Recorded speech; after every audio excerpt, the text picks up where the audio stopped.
Yeah.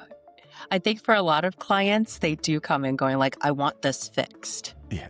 Okay. And I Yeah. would say like the quickest way for us to fix it is really being able to diagnose what the problem is. And the problem is we're working against something that's not natural for us, right? Imagine if like you had a sore muscle and instead of listening to your body going, ooh, that muscle probably doesn't feel so great, you continue working out on it. You could probably still get like a, pretty good pump, but for how long, right? And what kind of issues are you going to have to deal with moving forward? So I think now we're also in a culture of health, of really making sure that we listen to our bodies, really integrating that knowledge.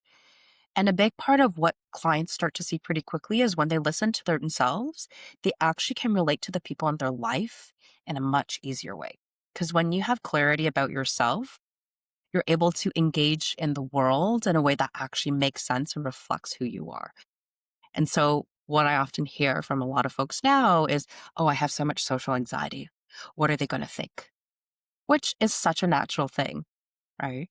Gabor Mate talks about this idea of us having two core needs as humans, one being authenticity and the other being community, connection, the need to belong. And so the best spot is when we can have both, right? Okay. I'm on But that train. yeah, I'm on that I train. I think people just get like so scared of taking that risk because they're like, ooh, there's been moments where I've shown myself and then I've been rejected. And I'm just so scared to feel that rejection. And I think that still plays into my idea of like why I don't think success and failure are different either. You That need makes to be sense. rejected.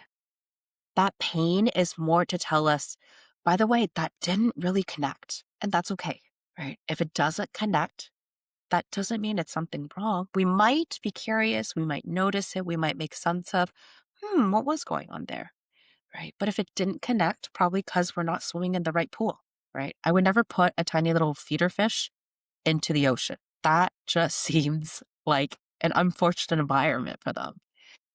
But if they were sort of in this like lovely little pond or even in a fishbowl, then maybe they're sort of living that life that makes more sense.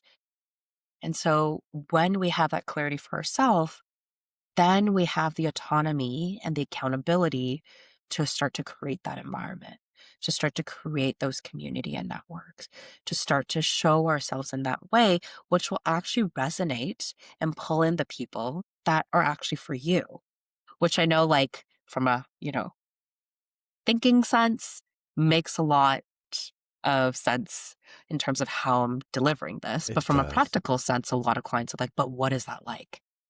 What's it like for Right. you now that you're like, how many years are you in? 2 years? Is this or three? So for Inner Room, we've been operating for about 2 years. We're going So, into our third. And so for how is it for me, you? How yeah, is it for you as you're starting to swim into a larger pool, more confidence? Like, who are you becoming now that you're starting to settle into this and what you yeah. created? I think the more that I learn, the less that I know. And I'm actually loving that now. Because Okay. previous to it, I think we come into new experiences